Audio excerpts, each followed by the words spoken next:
cristãos, quem são? O que esperam? O que fazem? Só que não vai ser no Globo Repórter. Nós vamos ver as respostas.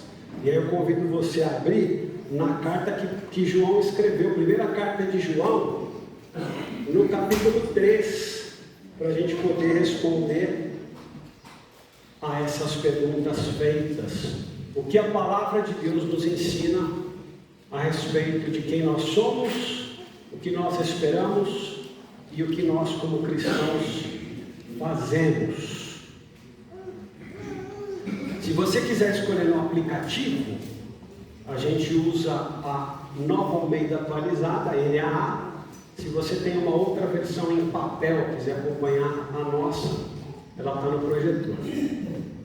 E o texto de 1 João 3,1 diz assim: vejam que grande amor o Pai nos tem concedido, a ponto de sermos chamados filhos de Deus. E de fato somos filhos de Deus. Por essa razão o mundo não nos conhece, porque não o conheceu. Verso 2: amados, agora somos filhos de Deus, mas ainda não se manifestou o que haveremos de ser. Mas sabemos que quando Ele se manifestar, quando Jesus se manifestar, seremos semelhantes a Ele, Jesus, porque haveremos de vê-lo como Ele é. E o 3: e todo o que tem essa esperança nele, purifica a si mesmo, assim como Ele é puro. Até aí. E nesses 3 versos nós temos as respostas para essas perguntas. Cristãos, quem são, o que esperam e o que fazem. Primeira resposta está no versículo 1. Você pode conferir comigo? Quando João escreve assim: vejam que grande amor o Pai nos tem concedido, a ponto de sermos chamados filhos de Deus. Destaque. E de fato somos filhos de Deus. Segunda vez. Por essa razão o mundo não nos conhece, porque não o conheceu. E aí no início do 2: amados, agora somos filhos de Deus, mas ainda não se manifestou o que haveremos de ser. Nós temos por 3 vezes a afirmação de que nós somos filhos de Deus. E essa é a resposta para a primeira pergunta: quem nós somos? Nós cristãos, seguidores de Jesus, quem nós somos? A palavra diz que nós somos filhos de Deus. E nós não podemos permitir que a nossa mente, nós não podemos permitir que Satanás tente nos convencer do contrário. Nós não podemos permitir que dúvidas, nós não podemos permitir que interrogações tenham lugar no nosso coração. Nós somos filhos de Deus. Nós não podemos acreditar que o pecado tem poder para destruir a nossa identidade em Cristo. O pecado não tem o poder de desfazer o fato de que nós somos filhos de Deus. E aí talvez você pense o seguinte: Fábio, quando você fala aqui, o pecado não tem o poder de destruir a paternidade de Deus na nossa vida, tudo tem um limite. Não tem um limite. Se você olha para o pecado e o identifica como pecado, tem repulsa por aquele pecado, não está associado com aquele pecado, trabalha para não repetir aquele pecado, mesmo que você cometa de novo, não tem um limite. Nós somos filhos de Deus. Se o padrão que Jesus deixou para mim e para você, para que nós perdoemos uns aos outros, já é alto. Quando Pedro chegou assim: mestre, quantas vezes eu devo perdoar o meu próximo? 7 vezes? E aí Jesus fala assim: 7 não, 70 vezes 7. E Jesus não estava dando um número, ele não estava falando que eram 490 vezes que Pedro deveria perdoar o próximo. Jesus dá uma ideia. A ideia é que você vai perdoar o seu próximo tantas vezes quantas forem necessárias. Se o que Deus pede de mim e de você, o padrão é esse, eu queria que você calculasse o quanto Deus está disposto a nos perdoar. Sabe qual é o problema? O problema é que às vezes nós nos cansamos de perdoar uns aos outros. Para a gente tem um limite de perdão.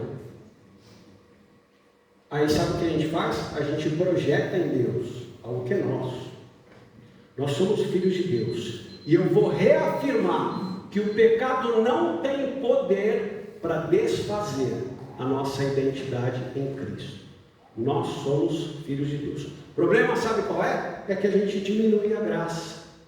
A gente acha que a graça, ela está ligada a bom comportamento. E mais, a gente cria pecado onde não tem. Eu recentemente cheguei no quarto, a minha filha estava de porta fechada. Eu entrei para dar boa noite para ela e eu encontrei minha filha na escrivaninha. Eu percebi que ela estava chorando, lendo a Bíblia. Falei, filha, o que aconteceu? Pai, é que eu me dei conta de faz quanto tempo que eu não faço devocional e eu fiquei aqui tomada de dúvidas, de interrogações a respeito de mim, a respeito... Falei, filha, pera lá. Vamos fazer o seguinte, senta aqui comigo. Peguei ela, tirei ela da escrivaninha e sentei com ela na cama. Falei, me responde uma coisa, filha. Se você ficar um dia sem me ver, eu deixo de ser seu pai? Aí ela chorando falou, não. Falei, vamos fazer o seguinte, se você ficar uma semana sem me ver, eu deixo de ser seu pai?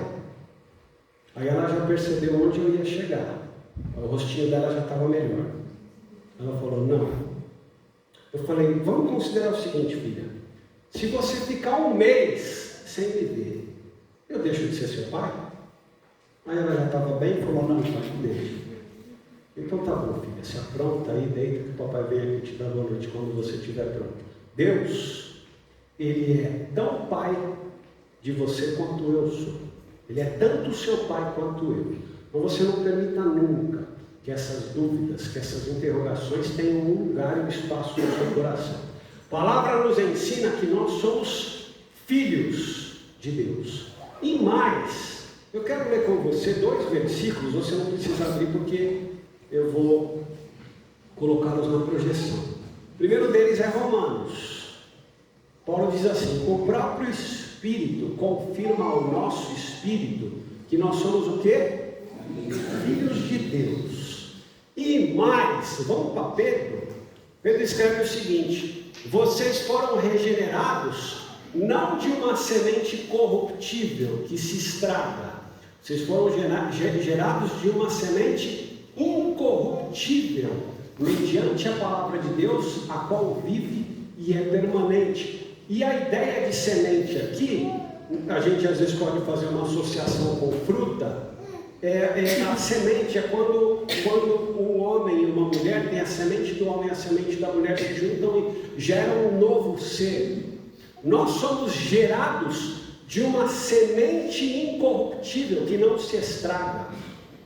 Nós somos filhos de Deus, amém? E nós temos de nos lembrar disso. Nós temos de ver o que a palavra afirma a nosso respeito. Eu me lembro de um filme, aliás é um filme genial, um filme sensacional, chamado Amnésia. Ele é antigo e ele acontece de trás para frente, de um sujeito que ele, a cada dia ele se esquecia quem ele era e o que ele tinha de fazer. E o que ele fazia? Ele ia fazendo anotações e colocando nos lugares, e ele ia tatuando o próprio corpo para ele poder ler aquilo e lembrar quem ele era e lembrar o que ele tinha de fazer. Nós precisamos ir à palavra quando o nosso coração, quando Satanás, quando as circunstâncias estiverem tentando nos convencer de que nós não somos filhos de Deus.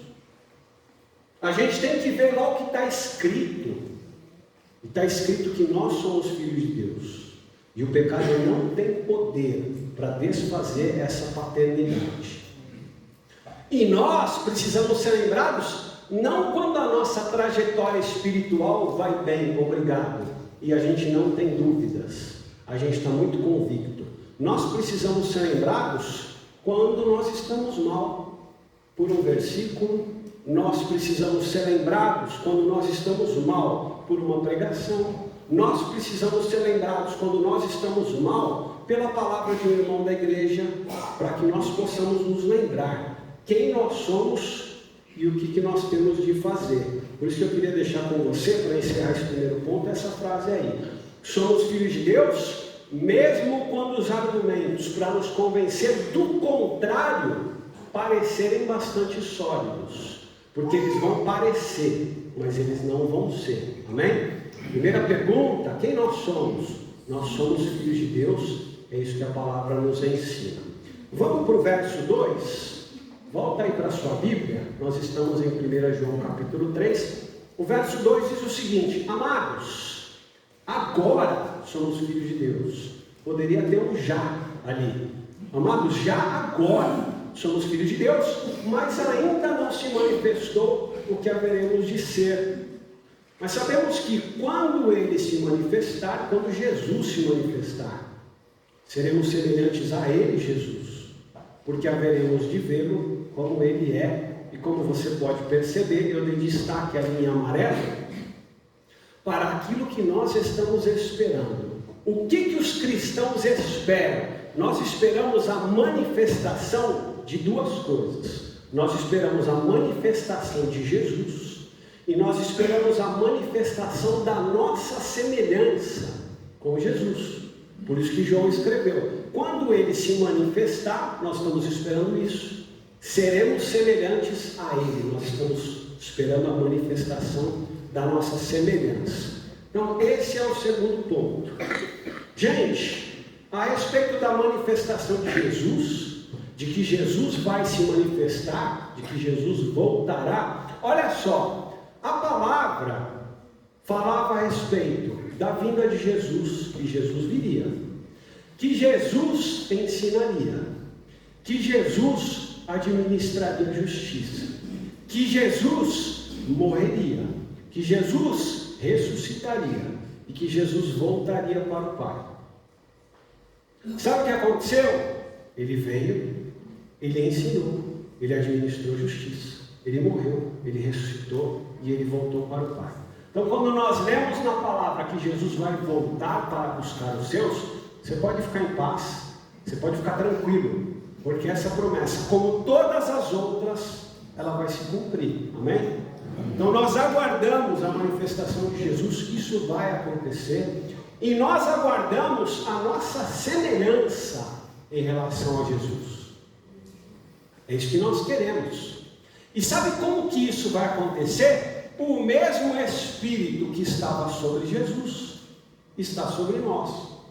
Você vai se lembrar lá em Lucas 4, quando Jesus está sendo batizado, quando ele sai da água, na figura de uma pomba, desce o Espírito Santo sobre Jesus. E aí o pessoal ouve uma voz: esse é o meu filho amado, em quem eu tenho muita alegria. O Espírito Santo sobre Jesus. Aí um pouquinho depois, o que acontece? Jesus vai na sinagoga e ele vai ensinar, e ele lê um trecho de Isaías, e ele começa a ler e dizer o seguinte: o Espírito do Senhor está sobre mim. O mesmo Espírito que estava sobre Jesus está sobre nós, trabalhando no meu coração, trabalhando no seu coração. Para quê? Para que haja uma semelhança entre Jesus e nós, para que seja manifesta essa semelhança. E por mais clichê que seja, a gente vai ter de lembrar de Atos 11, quando os seguidores de Jesus, com o tempo, imitando Jesus na sua conduta, imitando Jesus no seu caminhar, passaram a ser chamados de cristãos. Se eles imitavam Cristo, se eles seguiam Cristo, eles passaram a ser chamados de cristãos. Por quê? Porque havia uma semelhança entre eles e Jesus.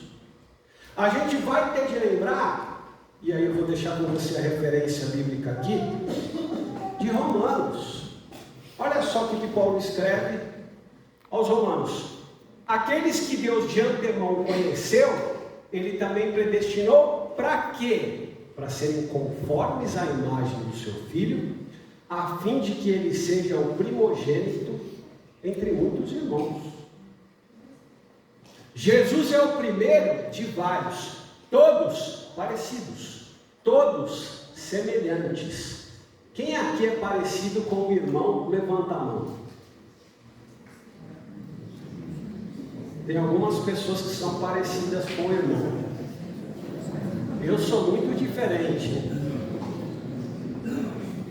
Apesar de todos serem carecas. Mas eles ficaram antes de mim.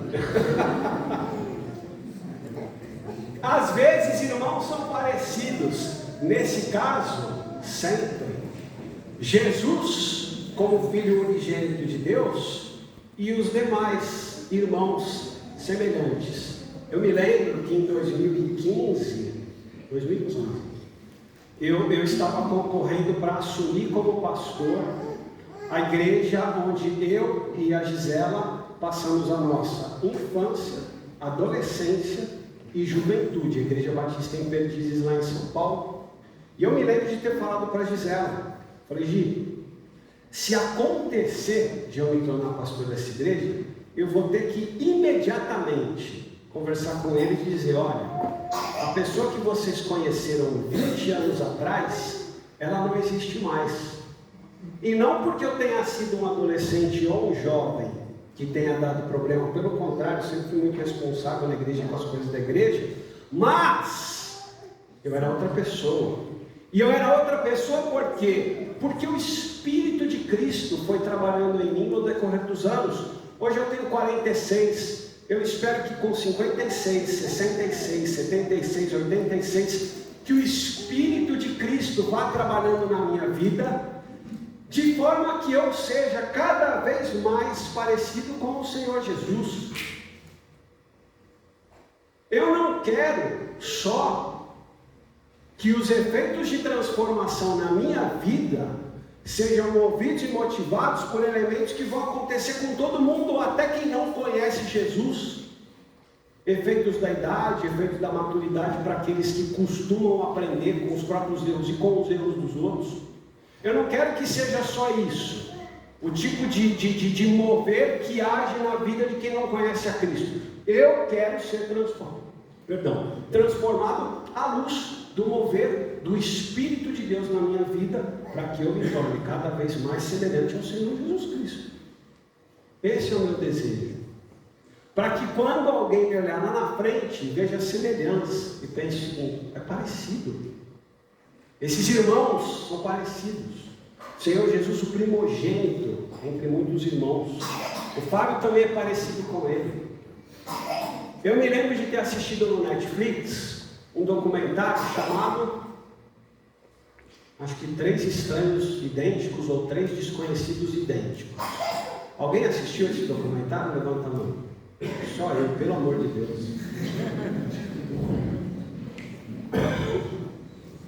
Para vocês verem que o algoritmo do Netflix funciona.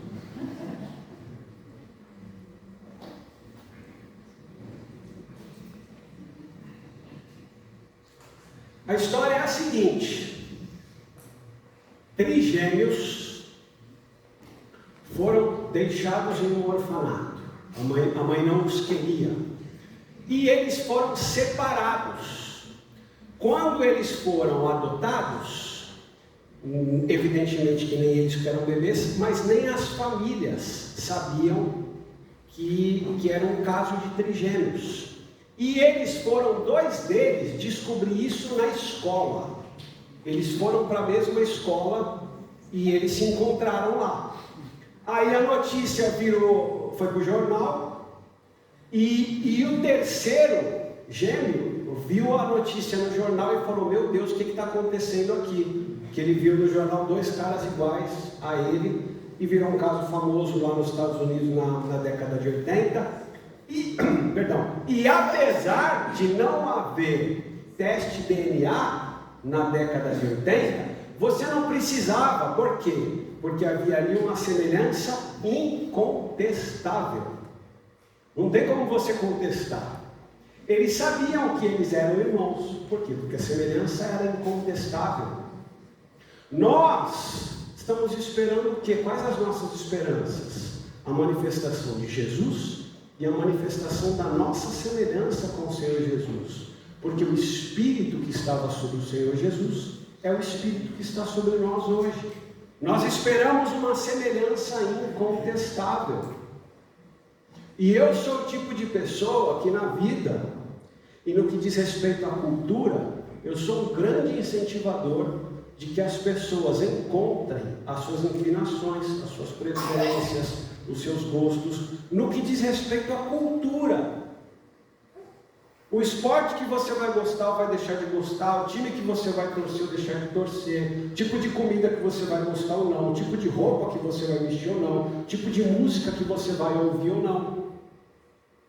Que as pessoas não vão na onda de quem está perto, que não vão na onda de pai e de mãe. O que você quer? O que você gosta?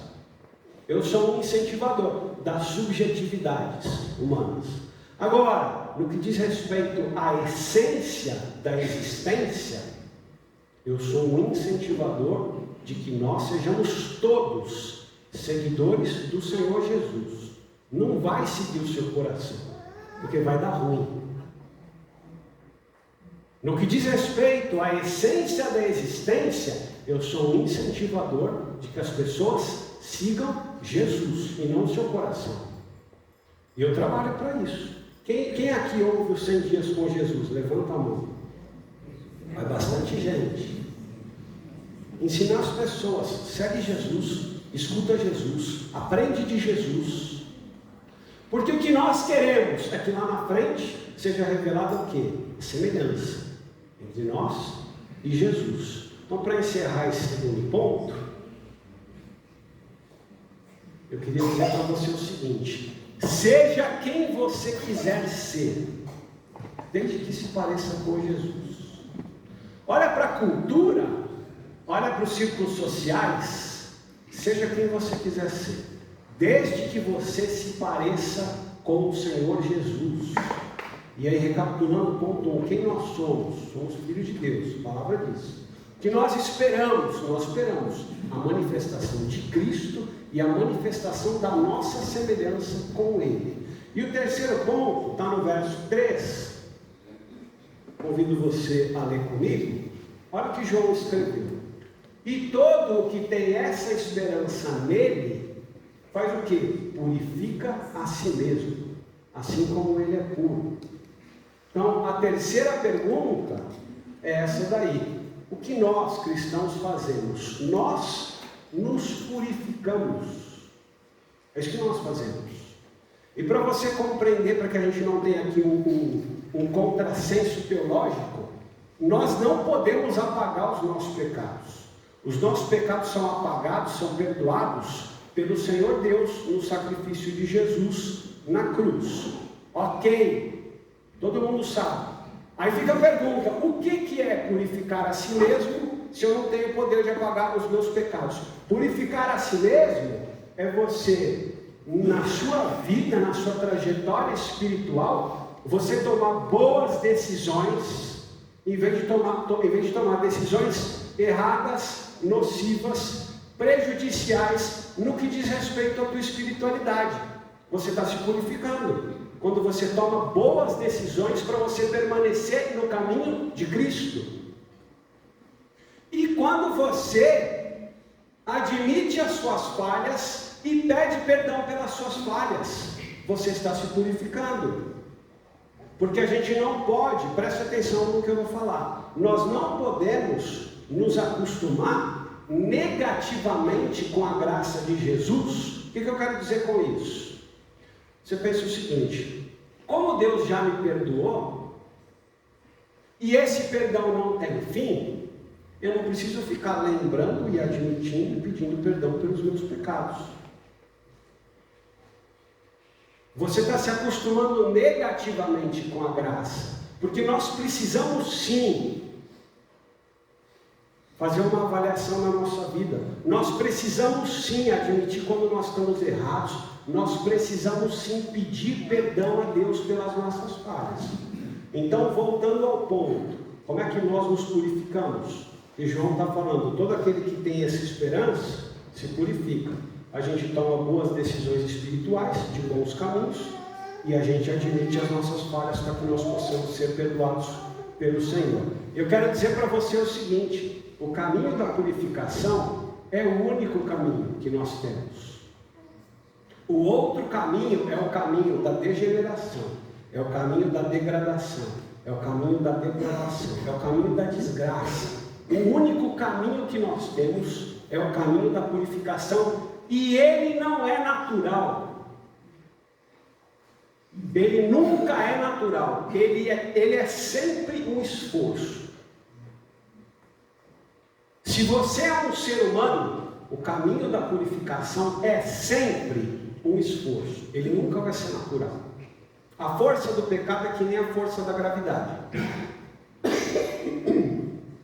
Perdão. Se você não fizer um esforço, ele te põe no chão. Ou você precisa se agarrar numa corda, ou você precisa se agarrar numa barra, ou você precisa subir uma escada, ou você precisa pegar um avião e sair. Porque senão, sabe onde você fica? No chão. Para nós trilharmos um caminho de purificação, isso sempre vai exigir de mim e de você um esforço. E é assim desde que o mundo é mundo. Antes do dilúvio, Deus olhou para a humanidade e ele sentiu desgosto, olhando para o coração humano. Aí vem o dilúvio, destrói tudo. Aí Noé e a sua família repovoam a terra. Dali a pouquinho, sabe o que acontece em Sodoma e Gomorra? Desgraça, Deus destrói tudo. Aí Deus chama o povo de Israel. Não, eu vou ensinar para esse pessoal aqui como é que tem que ser a vida. Dali a pouquinho, no fim do livro de Juízes, o Gilson citou esse episódio na semana passada ou retrasada. A coisa em Israel, povo de Deus, estava igual ou pior do que no resto do mundo. Porque cercaram a casa de um fulano para violentar o visitante que estava lá.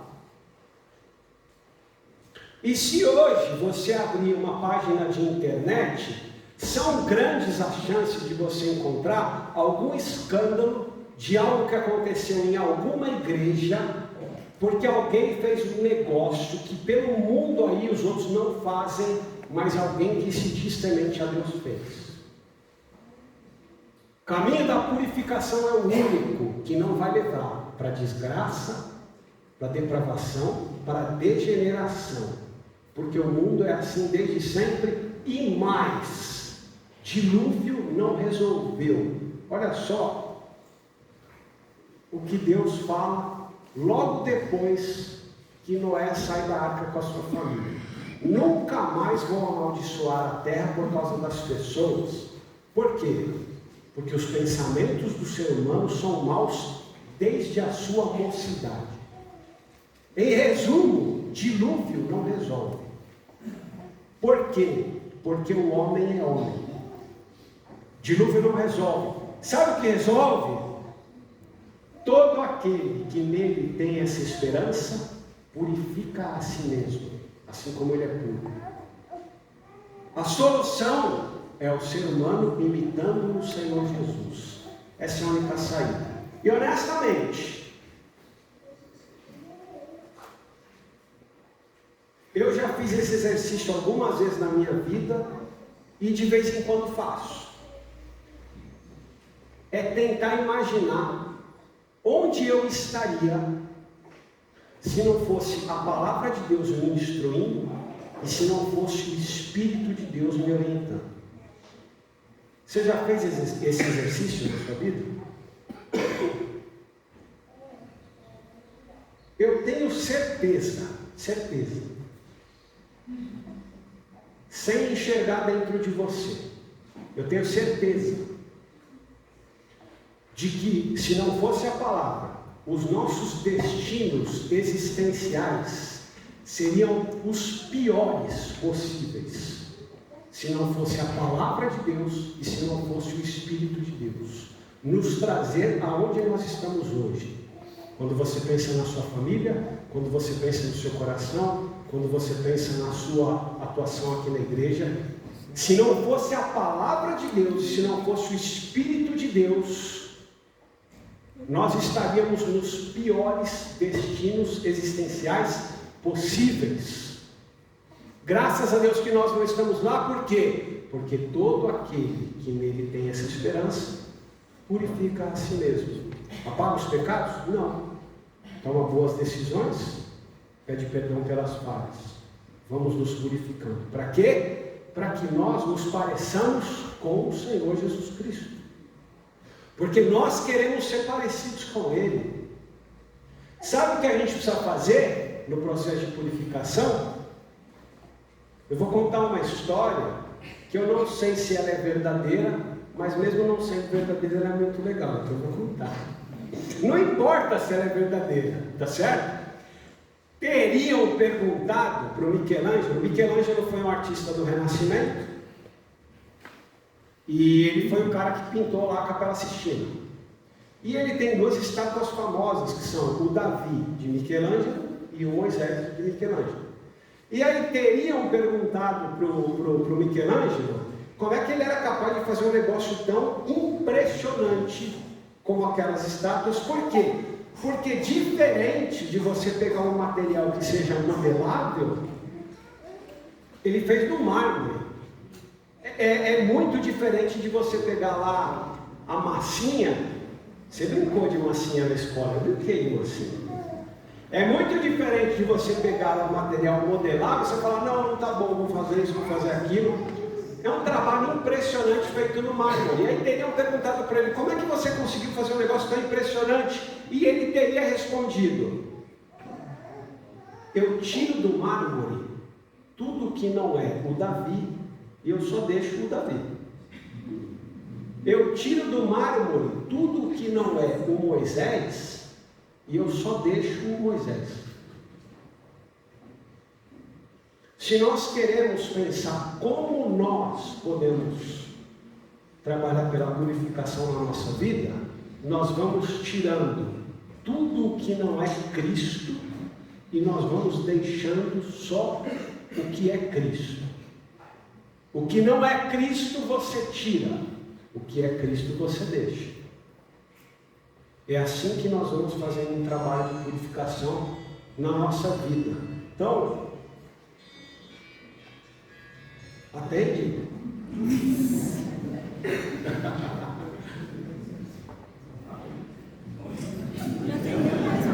Não, atende lá fora.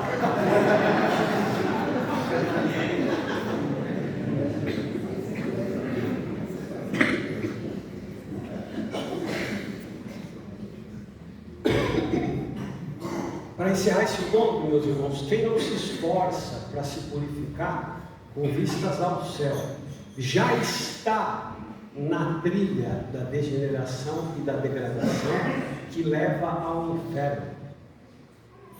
Não é que você vai chegar nessa trilha, já está. Nós precisamos estar na trilha da purificação. Então, para encerrar a mensagem, se estivesse na boca do Sérgio Chapelin, que já não é mais o apresentador do Globo Repórter, eu que parei no tempo e perguntei se ainda é. Se o Sérgio Chapelin perguntasse, cristãos, o que são, o que esperam, o que fazem, João respondeu para nós, nós somos filhos de Deus, que nós esperamos a manifestação de Jesus e da nossa semelhança com Ele. E o que nós fazemos? Nós nos purificamos, assim como o Senhor Jesus é puro. Tem algo a respeito da nossa identidade em Cristo que não muda. Outros elementos da nossa identidade, elementos socioculturais, eles mudam. Existe uma transitoriedade na nossa identidade sociocultural que não existe na nossa identidade em Cristo. O que eu quero dizer com isso? Em um dia você é solteiro, no outro dia você é casado, no outro dia você é viúvo, talvez você seja até divorciado. Em um dia você é um empresário rico, bem sucedido. Eu sei que você está esperando esse dia chegar. Em um dia você é um empresário rico, bem sucedido. No outro dia você é um desempregado. Em um dia você é um jovem saudável, no outro dia você é um idoso lutando contra enfermidades. Então existe uma transitoriedade na nossa identidade sociocultural que não existe na nossa identidade em Cristo. Você é um filho de Deus. Você pode estar rico ou pode estar pobre. Você pode estar casado, pode estar viúvo. Você pode estar novo ou você pode estar idoso. Você é filho de Deus.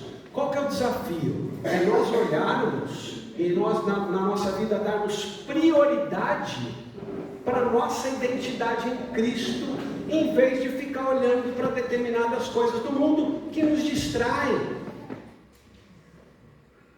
que tiram a nossa força, que fazem com que uma pessoa viva frustrada porque ela não é A, porque ela não é B, porque ela perdeu tal condição, porque ela perdeu a condição XYZ, e olhamos para outras coisas que não deveriam ter a primazia na nossa vida. O que deve ter a primazia na nossa vida é o fato de nós sermos filhos de Deus, a nossa identidade no Senhor. Isso deve ser o carro-chefe da nossa existência. Por isso eu queria convidar você a fechar os teus olhos, e eu queria propor um desafio. Que você pensasse se na tua vida tem algo que você está querendo ser mais do que filho de Deus e não está dando prioridade para a tua identidade em Cristo. Se tem alguma coisa a respeito da tua profissão, alguma coisa a respeito do teu patrimônio, alguma coisa a respeito dos teus relacionamentos, alguma coisa a respeito da tua aparência, alguma coisa a respeito dos teus círculos de influência, tem alguma coisa que você está querendo ser mais do que querer ser filho de Deus, que é o que realmente importa.